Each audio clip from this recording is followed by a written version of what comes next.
તાલુકાના નાગરિકો માટે સારા સમાચાર છે। હવે અહીંના સામૂહિક આરોગ્ય કેન્દ્ર ખાતે સ્ત્રી રોગ અને બાળ રોગ નિષ્ણાંતની સેવાઓ પણ શરૂ કરવામાં આવી છે। રાજ્ય સરકારના આરોગ્ય અને પરિવાર કલ્યાણ વિભાગ દ્વારા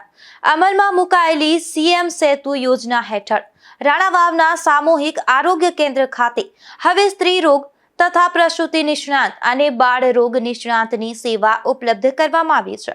અને નવી સેવાથી રાણાવાવ તાલુકા તેમજ આસપાસના વિસ્તારની મહિલાઓ, સગર્ભા માતાઓ, નવજાત શિશુઓ, બાળકો અને કિશોરોને સ્થાનિક સ્તરે જ નિષ્ણાંત તબીબી સારવાર અને માર્ગદર્શન મળશે, જેમાં મહિલાઓને ગર્ભાવસ્થા દરમિયાન નિયમિત તપાસ, ઉચ્ચ જોખમી સગર્ભાઓનું માર્ગદર્શન, પ્રસૂતિ પૂર્વે અને પ્રસૂતિ પછીની સારવાર, માસિક સંબંધિત સમસ્યાઓ તેમજ અન્ય સ્ત્રી રોગોની સારવાર મળશે, જ્યારે બાળકોને કુપોષણનું નિદાન, વિકાસની તપાસ, ચેપી રોગોની સારવાર અને બાળ આરોગ્ય અંગેની સેવાઓ ઉપલબ્ધ બનશે। હું ડૉક્ટર આશિષ કુશળિયા અહીં રાણાવાવ સીએચસી ખાતે સીએમ સેતુ ગાયનેકોલોજીસ્ટ તરીકે ગુરુવાર, શુક્રવાર અને શનિવારે સવારે 9 થી 12 વાગ્યા સુધી સેવા આપું છું।